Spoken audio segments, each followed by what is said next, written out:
Hello, Hi, how are you? excellent. Very well, very good, thank you. Now we can hear you. Excellent news. Okay, perfect. How are you doing, man? Quite good, quite good. Okay, Um, perfect, man. you? I'm perfect. I'm here in Colombia, in my hometown, in the house of my parents. I'm dropping by just this weekend to here to the house of my fathers. But yeah, I'm doing good. Okay, I'm excellent. perfect. Then I'm Yeah, glad to hear that. Okay, I'm then good. I'm good. I'm good and sorry because I've never been to Discord before. It has been a mess. I don't know how to handle it. So sorry to everyone hearing this. it's no worries, no worries. It's good that you could join us, even if it's later on in the program. We are glad to have you with us and to have this Q&A with you. Sure. So we can get started. Yeah. I'll have a short introduction, then we'll watch the trailer for LUZ, the Flower of Evil, and then we can have a Q&A session. We can discuss about the movie. I'll ask you a couple of questions, and then we'll get started from there. Um, how's that sound? Perfecto. Perfecto. Let's do that. Okay, excellent. Andrea, whenever you're ready. Okay, everyone. So thanks for joining. We're here with Juan Diego Escobar Alzate. I hope I pronounced that correctly. Uh, Perfecto. and we're here to discuss about his feature film called LUZ or Luz, The Flower of Evil, a fantasy feature film from this young upcoming director from Colombia, which I think is well, the movie is quite spectacular and worth seeing.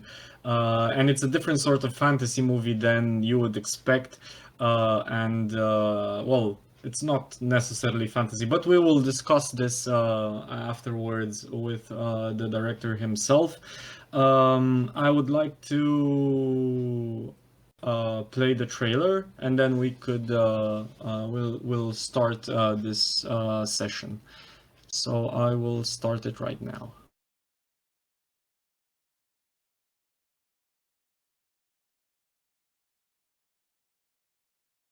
Tú, mi Señor, bendice este alimento, haz que estas tierras florezcan. Ten piedad de nosotros, Señor, que somos como tus sirvientes y vasallos. Aléjanos de todo mal, nuestros ojos de amor. Haz estas tierras y esta familia, donde estás, guíanos a su reino. Nosotros somos tus enviados, tu voz en la tierra.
Okay, so we're back after seeing this trailer, and I'm sure most of you, or at least some of you, have seen this. Have seen this movie.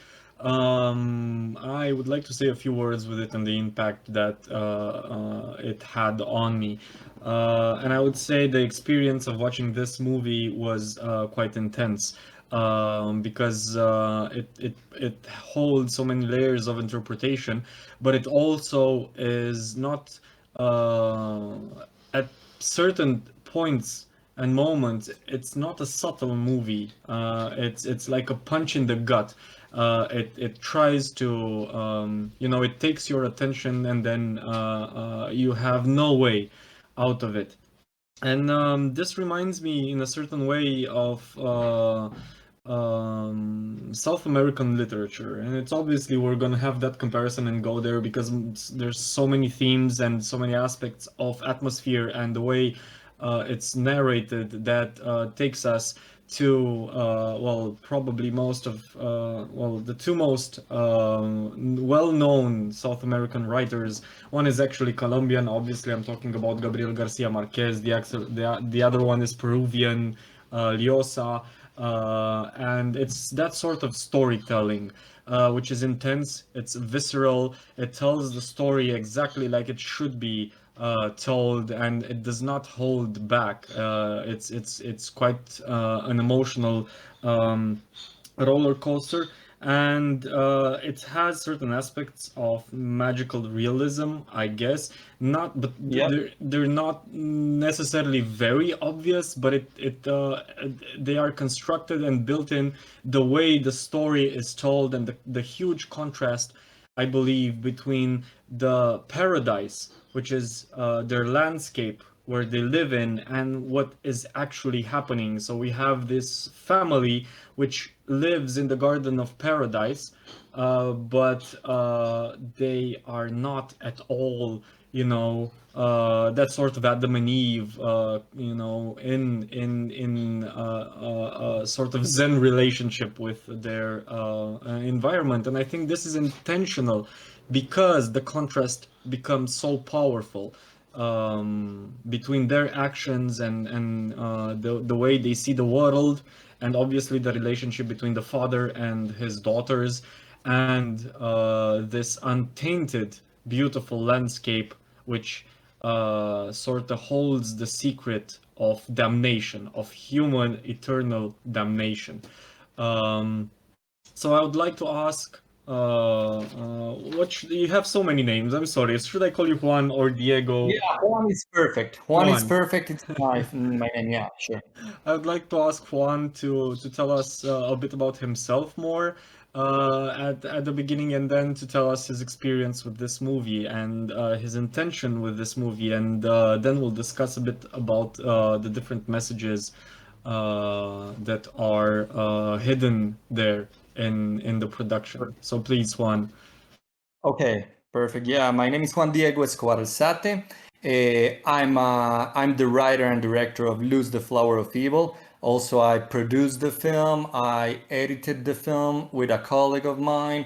And yeah, basically, I'm a film director that studied in San Francisco, in California, an MFA in motion pictures, in television, in directing.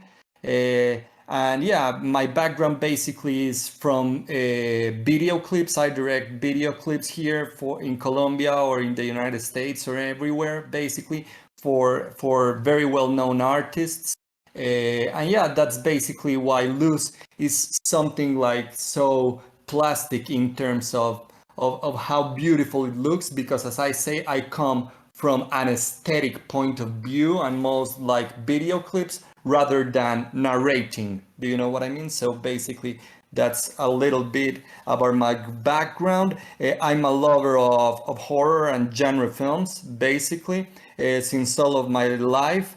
I started watching genre films since I was a child because my father, when I was young, an internet hadn't have a big impact on society. I basically stayed watching on Sundays whatever was on TV, and my father put it on TV just because it sounded or whatever, and I fell in love with the landscapes, and I fell in love with this kind of westerns that I saw, and then I fell in love with the spaghetti westerns, and as internet began, I started to search for these films that I saw younger, and they were spaghetti westerns, and as you may know, spaghetti westerns ended pretty fast, and those directors like Baba or whatever, they Argento, they dropped from spaghetti westerns to giallo films, and basically that's how I ended being in love with giallo and with horror. So that's basically my a little bit about my background. And yeah, Lose the Flower of Evil is my debut feature film, which I'm glad to be here. It's the Romanian premiere, and it's also one of the last festivals that we will play in. The film has played already in 50 festivals. It have won 25 awards, and it premiered at Sitges and is distributed by Shudder, the most important platform of genre films in the world. So it's a big roller coaster that, even though my country is such small and it doesn't have a big history on genre films, it was very well received, very loved or very hated. And that's what I wanted to make with this film. I don't give a shit really if people hate it, because I think that's life, and that's basically a point of that I think that's basically art. And this film is a contrast between love, hate, between darkness and light. And I think basically that's the yin and yang. Nothing is perfect in life, and I'm good with people that hate it, and I'm very good with people that love it as well. So you mentioned, and before this, I would say that it's well deserved that it has been such a roller coaster. So many film premieres, so many prizes. I think it's well deserved. You've said that some people hated it, and Yeah. well, it's easy to see why, because it sort of tackles some religious issues and how we relate to Christianity, and how brutal and how patriarchal it can be at some time. But can you please tell us your experience with the viewers? So the experience with, because I'm asking this because it's such an emotional movie that obviously there will be more of emotional reactions than intellectual reactions to it. So Yeah, definitely. can you please tell us the relationship you have with the viewers and the movies, and what what reactions did it arise?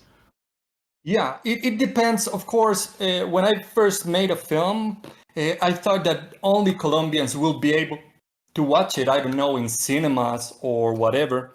But I never thought that the film will be as successful to be watched in other cultures, right? So there are cultures that hated it and cultures that have loved it. For example, in South America, as you said, there's something called like patriarchal, or we call it here or in Mexico or in Latin America, machismo. Machismo is basically that the man rules over the woman. And for example, for several European countries, they don't understand that, because of course they are more advanced in terms of civilization, in mindset, and all of this. But for example, we here in the third world, we still live a lot of machismo or patriarchy, and basically in these territories, in these countries, men are the ones that rule, and I hate that. I'm more on the feminist side of things. And basically, I wanted to make a coming of age story with horror vibes, with folk horror vibes, in which basically what I wanted to portray is that everything that man and patriarchy and religion touches, it corrupts, meaning nature and woman, that for me are the two most beautiful things in life.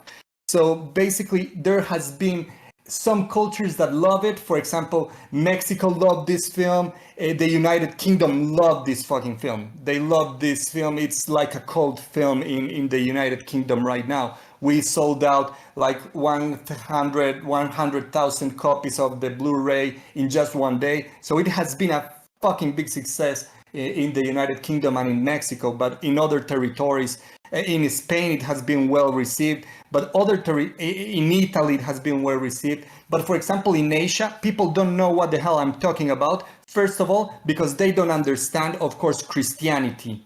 And also it has been very difficult in terms of distribution to get onto Asia, for example. So it's a very hated film in Asian territory.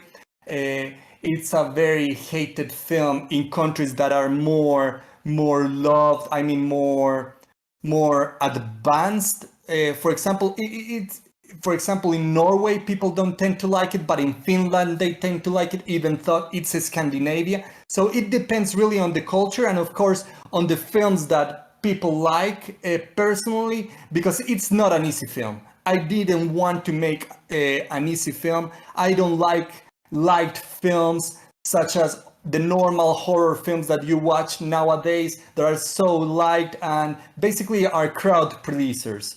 I didn't want to make my crowd pleased. I don't give a shit, as I say. If people will hate it, I'm totally fine with that. But if people loved it, I wanted to love it as much and as hard as they would like. And that's basically what I think that LUZ has been getting a cult status, basically because it has a fandom that is very eager to love the film and also a fan of haters. Do you know what I mean? And that's basically what I think of art. People are gonna hate and people are gonna love, depending on the culture and depending, of course, on their own how they were raised and their families and everything in between. I totally understand that, and I believe that even if people hated it, that's as you've said, that's a gain. Because you've mentioned, horror movies or fantasy horror movies, which are made by the dozen, and people either enjoy them, but that's basically the maximum level of it, or either they just they're just pastime activities, and that's, I think, is less than just hating something, because if you hate something you have to put passion into it, and that passion comes from a disturbing message, something quite powerful and emotional that hits you in the gut, even if you're displeased by it or you don't agree with it. It takes for you to be to be part of it, in any way. But you're Latin, we're Latin, so we share the love of, as you said, nature and women. But there's a third aspect, which I think you thoroughly enjoy, and it's the trigger of the all of the things which are happening, which is music. And it's quite important because it's not any music, but it's on the beautiful concerts of Mozart. And that's one of the the parts of the movie which actually, I think, not only because of the music, because of the fact that it's the only piece of technology, well, outside of guns, I would suppose, that gives away the fact that it's not a 16th century or a 17th century movie. So it's not a story that has happened, but it's a story that happens right now. Things haven't changed, is the message.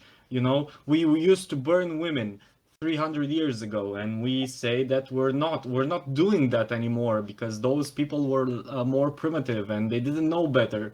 But look, we still have this sort of machism approach to these issues. And I would like to ask you, going back to my question about the importance of music in this movie, and why Mozart? Okay, well, as I told you, I come from, I mean, my father, it's a very intellectual person.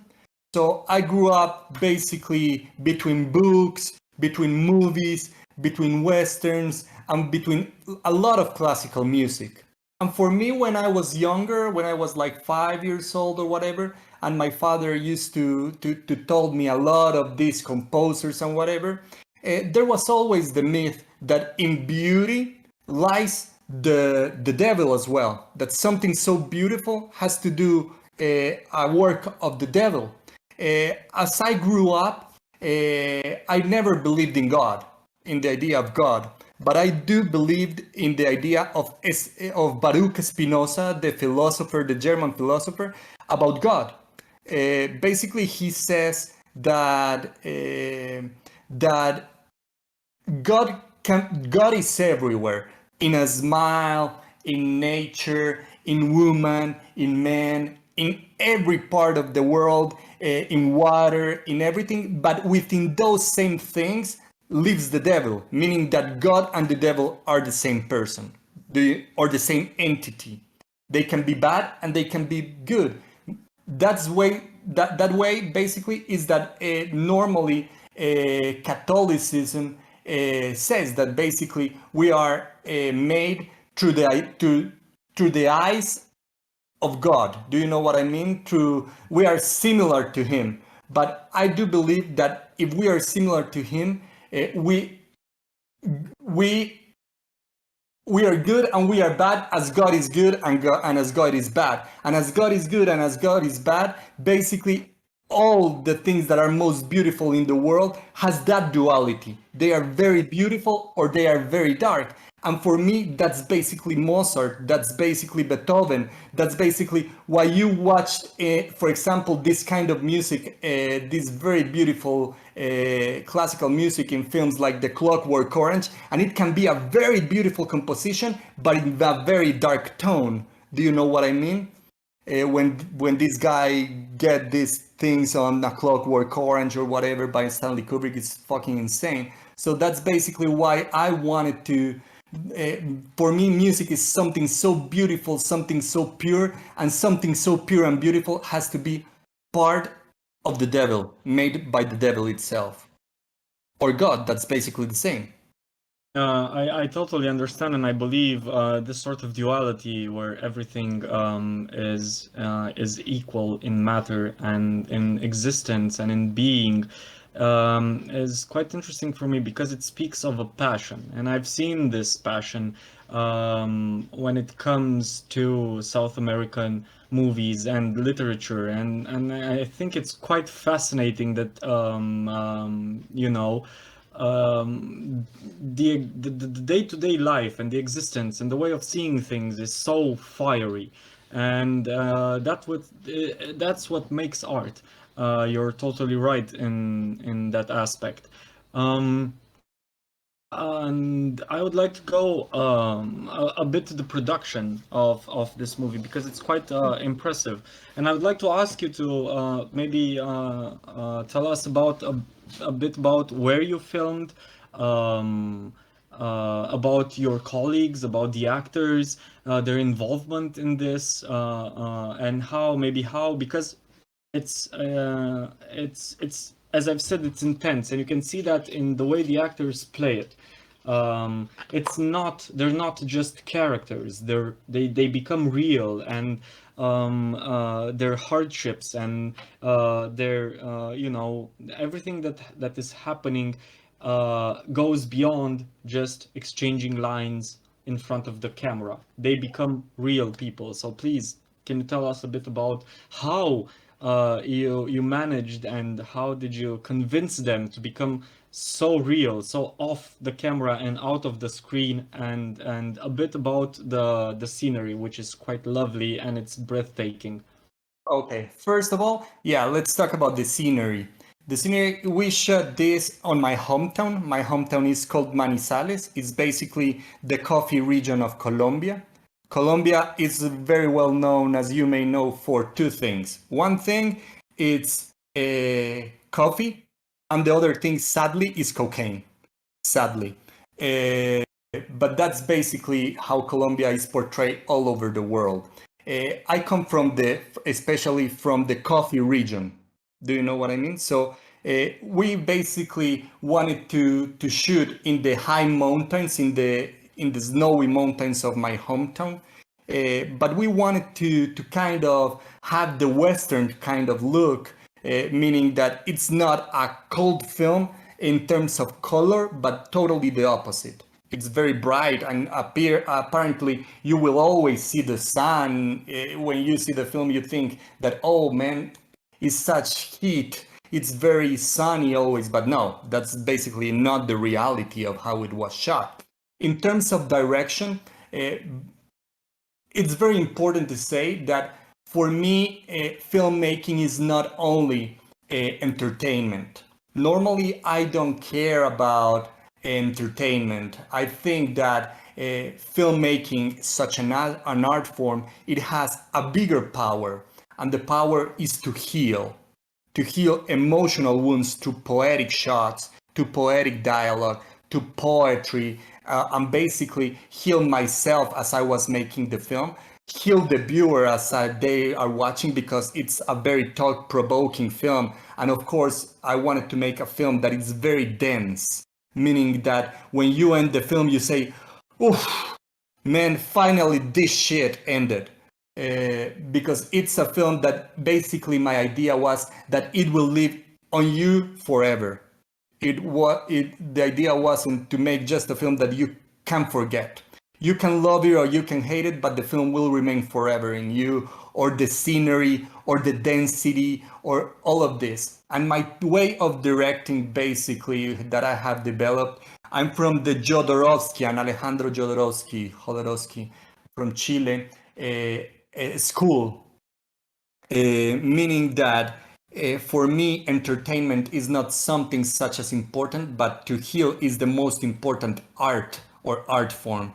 Do you know what I mean? So in terms of directing, normally I don't care about the most precise acting or the most precise or the best actor. I just wanted the best person for the role, meaning, and for me, the best person in the role is somebody that has traumas, that has emotional wounds, because through this journey, I basically first hear what they have to tell me about their whole life. I start to share with them, start to make a bond, a family.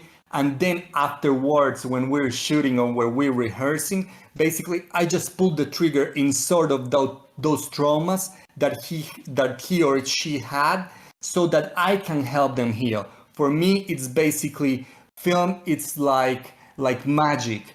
The filmmaking I do is not a crowd pleaser. It's not for people to love it or to hate it. Basically, for me, the films that I do are like magic, are like alchemy, basically. Indeed, and you've mentioned Jodorowsky, and there's quite a resemblance there, because Jodorowsky always had has such an attention to detail, and the way, because it's a visual medium, the way the story is told through images, and the images contain symbols, and most of the time the symbols are not obvious.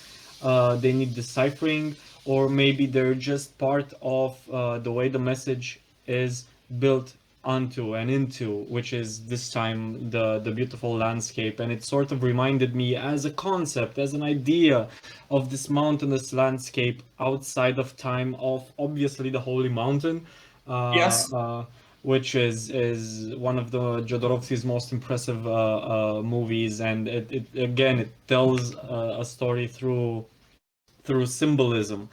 Now let's move on to maybe the horror and the fantastic part of the movie, because this is a film festival intended for science fiction and fantasy. And I would like to ask you, well, basically, how you said it's folktale, right? It's folktale from Colombia.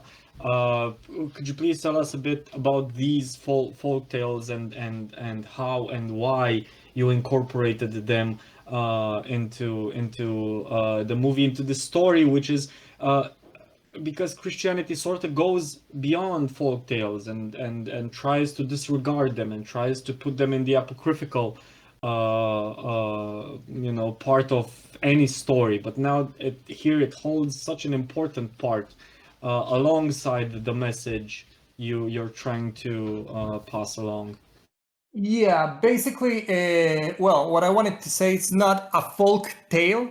I would say, of course, it has, of course, the folk horror kind of vibes, of course, the resemblance of films such as The Witch or Hagazusa, or films such as this that, of course, are based on folklore of their culture. I wanted, of course, this is not a folk tale in terms that it's not something that my fathers told me and that I will told my sons. It's not such as that folk tale. However, what I wanted to make is build a folk tale based on the folklore that we had in Colombia. And basically, the whole folklore we have in Colombia is magic realism, as you say, Gabriel Garcia Marquez, violence, patriarchy, and religion. Basically, that's all of our folklore is based on religion.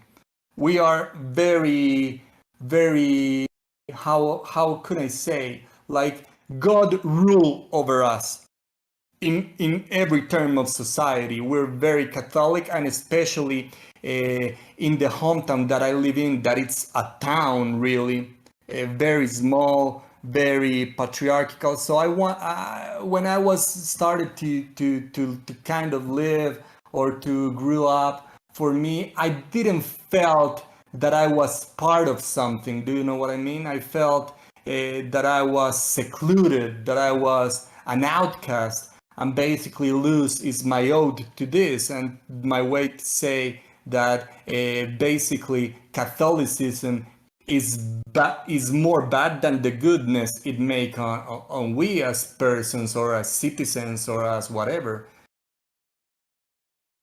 But it's not Yes. really a folk tale, though. It's Well, basically. Sorry? it's good that it's not an let's say it does not try to just retell a folk tale, but it's trying to build a new one.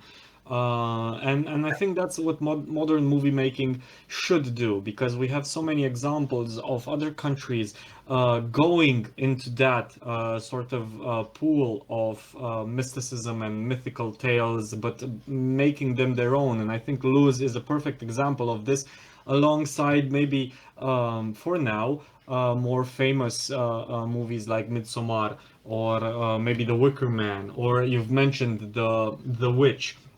And I do believe that Luz is on par with that, because it not only, you know, gives you something that you've already seen, because it doesn't do this. It builds from scratch using elements that it already has to give symbolism and meaning to a state of fact, to the way people live actually still today, and think and react and interact with each other. And I believe this is quite exceptional, and it's good that you know, it all goes hand in hand again with literature, because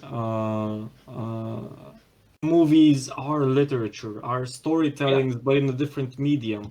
And you know, Colombia is a great pool, is a great source of powerful stories, as is South America, and the voices should be heard louder. And you've mentioned Gabriel Garcia Marquez, or I've mentioned Lyosa, which has sort of a similar story, or triggers to a story in the war of the end of the world, where there's I don't know if you read it or you're familiar with it. It's again a type of cult, a religious cult, which builds up and builds up and builds up to, well, basically to the same sort of conclusion, which is you know,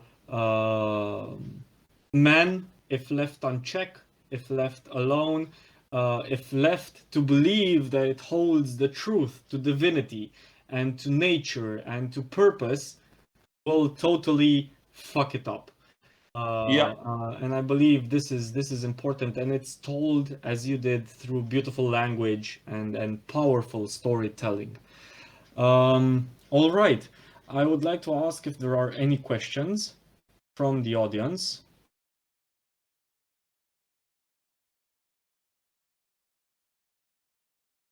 Okay, if not, could you please give a you know, a message everyone that is here today, and that this being recorded will go on our YouTube channel for young filmmakers from public, people from the public that will watch it later on, and maybe they either need encouraging to see your movie or have seen your movie and sort of need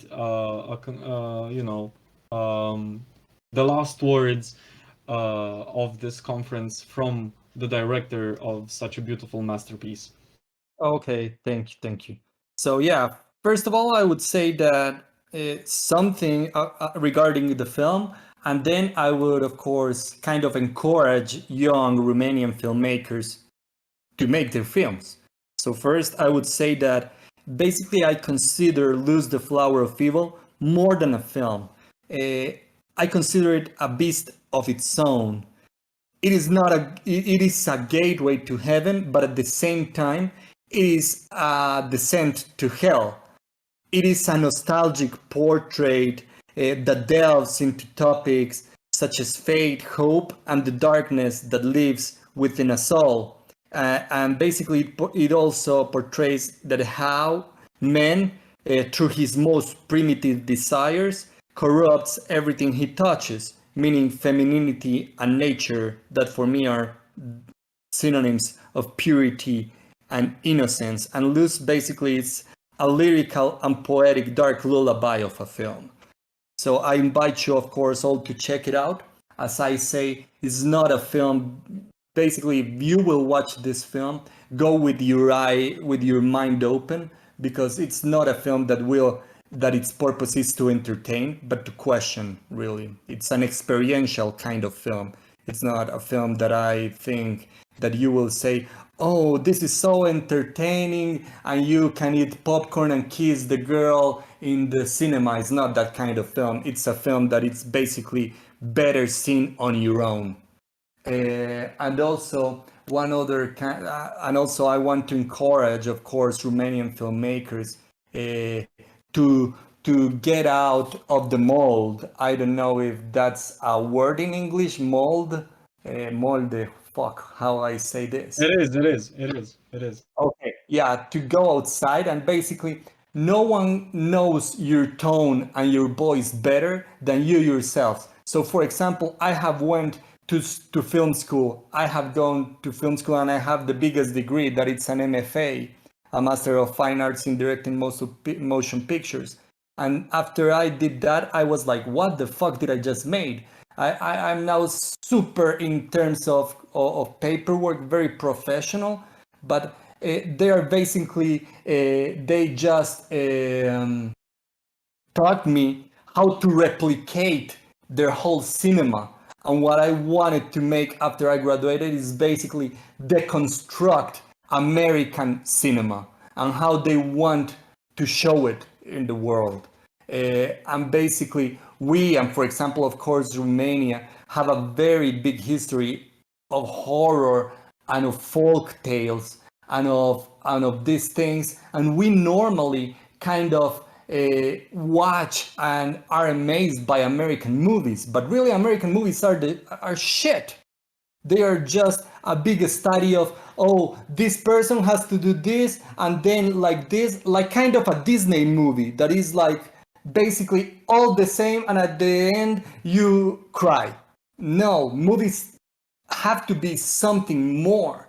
And I would say that basically you as Romanians have such a big culture, such a big voice, and accept it and don't imitate other voices. Try to build your own, because nothing is better than being your own and to have your own sensitivity. And that's basically how you will impact the world, even if for good or even if for bad. That's basically art, hate and love.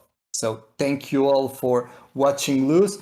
And I would say as last, if you like LUZ, please love it as hard as your life and please recommend it to everyone. If you hate LUZ, please hate it with vigor and please say to everyone that you hate this movie, but please say it with arguments. Don't say I don't like this movie because I tend to watch American cinema, because then you will be saying nothing. Do you know what I mean? So, and if you love it, please love it hard, recommend it, write in social media that you like it. If not, say the same in social media that you hate it, but please with arguments, because basically the art we do it not only with passion, but of course we put our all. For example, here we put all of our money to make this film, because it's not financial by the government. So basically, it was financed by myself and through crowdfunding. So there are alternative ways also to make a film. So I encourage you all to make your future film or your short film. Thank you so much, and it's quite considerate of you to give such meaningful advice, and it's actually true. People should love or hate art, and they should not mimic, they should not copy, they should not have a recipe and just build on that recipe forever and forever. And I would like to end by going a bit back to what you've said, that your movie is a dark lullaby, and lullabies, as we all know, hold the promise of sleep, of good sleep, of resting sleep, but we never know after we fall asleep if we will dream pleasantly, beautifully, or if there will be a nightmare awaiting for us. And I think this is exactly your movie. Well, I didn't know what to expect of it while watching it, and it was just a bit of both. It was a bit of a beautiful, intense experience which shifted towards horror, towards darkness, and then back again towards beautifulness. So thank you so much for being with us, for joining us, for having this immense conversation, Juan. It's been lovely, and I hope and I wish you all the best, and more movies like this, please. Thank you, and no, and thank you, of course, to the festival. I would love, of course, to go one day to Romania, hoping I can shoot my next film and show it there in your festival presentially. It would be lovely. And thank you for the invitation, and for, of course, Christy, for the great words and the great chat. And of course, I love Romania. I don't know many things about Romania, of course. I know some folk tales about Romania. I know, of course, a lot of things regarding soccer, because we in Latin America are sick our soccer. I remember George Hagi and all of these guys. I love that. So and of course Dracula and all of those things. But yeah, I would love to visit Romania someday. Big culture there. Thank you so much. All Thank right. you. Have a nice Thank evening then. Bye bye. Thank you. Bye. Bye.